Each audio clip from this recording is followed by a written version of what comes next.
Hello friend, आप सभी का हमारे यूट्यूब चैनल पर स्वागत है। आज हम पढ़ाने वाले हैं क्लास 10 विज्ञान। कार्बन तथा इनके यौगिक के बारे में अध्ययन करेंगे।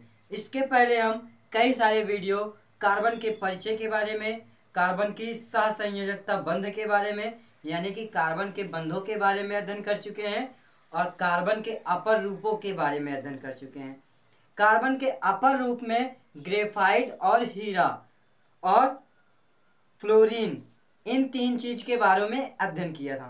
तीन चीज के बारे में जो अध्ययन किया था उसी में से दो चीज के बारे में हम इस वीडियो में अध्ययन करेंगे, जो हमारा अंतर है किसके बीच, हीरा और ग्रेफाइट में अंतर स्पष्ट करेंगे। क्या स्पष्ट करेंगे? अंतर देखेंगे। हीरे तथा ग्रेफाइट के भौतिक गुणों में अंतर देखेंगे। तो चलिए देखते हैं।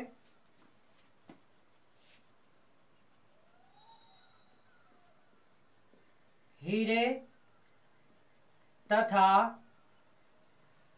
ग्रेफाइट के भौतिक गुणों में अंतर, भौतिक गुणों में अंतर स्पष्ट करेंगे। यानी हीरे और ग्रेफाइट में, ग्रेफाइट के जो भौतिक गुण होते हैं उसमें अंतर देखेंगे। तो बहुत ही आसान है, यह आपके कंपटीशन में, बोर्ड एग्जाम में पूछे जाने वाले क्वेश्चन इस चीज से है, तो इसे आप अच्छे से तैयार कर लीजिएगा। हाई स्कूल में भी आता है पेपर में, और जब आप कंपटीशन करते हैं तो वहां पे भी इससे पूछा जाता है। ठीक है, तो एक तरफ लिखेंगे गुण, कौन सा गुण? भौतिक गुण। ठीक, और दूसरी तरफ लिखेंगे हम हीरा। अगला लिखेंगे हम ग्रेफाइट।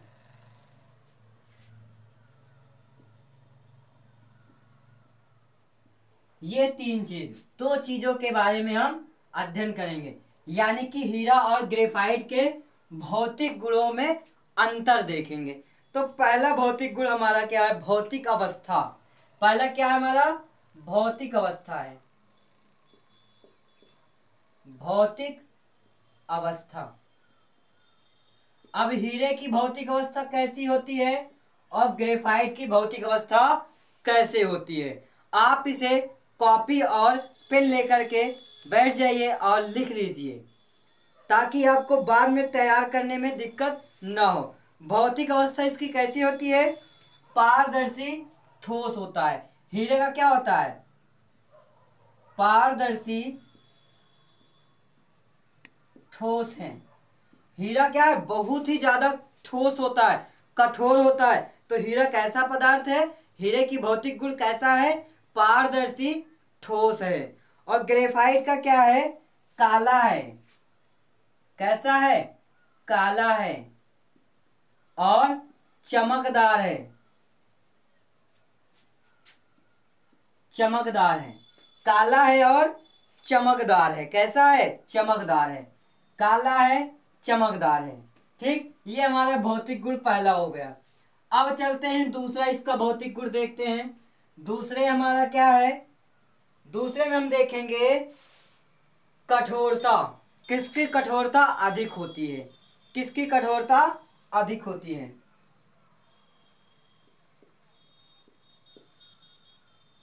अब जो हीरा है ये अत्यधिक कठोर होता है। कैसा होता है? अत्यधिक कठोर होता है, अत्यधिक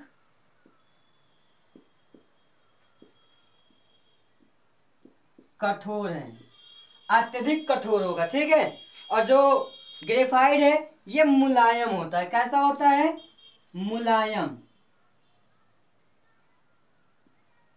मुलायम होता है। और कैसे होता है? और स्पर्श में चिकना होता है। कैसा होता है? स्पर्श में चिकना होता है। जब स्पर्श करते हैं इसे, जब इसे ग्रेफाइट को क्या करते हैं? स्पर्श करते हैं ना, तो कैसा होता है? स्पर्श में चिकना होता है। ग्रेफाइट को जब छूते हैं या टच करते हैं तो चिकना होता है। जैसे आप पेंसिल है, पेंसिल आपके पास है, आप निकाल कर देखो, उसकी जो नोक है, उसकी जो छड़ है, उसे उंगली पर आप घिसो और घिसने के बाद उसे ऐसे ऐसे करिए तो क्या होगा, चिकना होगा, एकदम फिसलेगा जैसे। ठीक है, अब ऊष्मीय चालकता देखते हैं।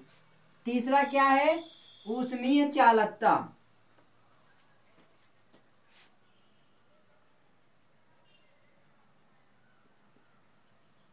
ऊष्मीय चालकता,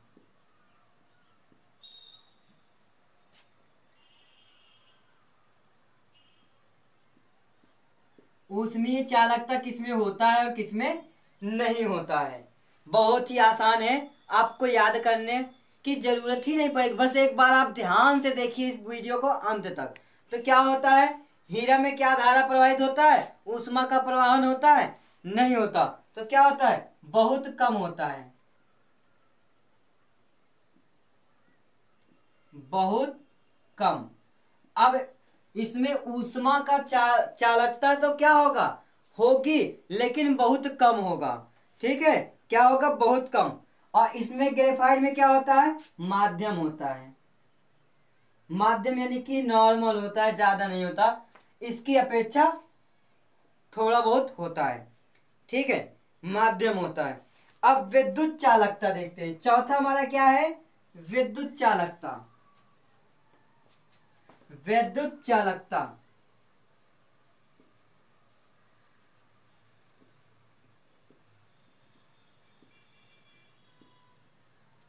हीरा जो है वो कुचालक है। हीरा कैसा है, कुचालक है।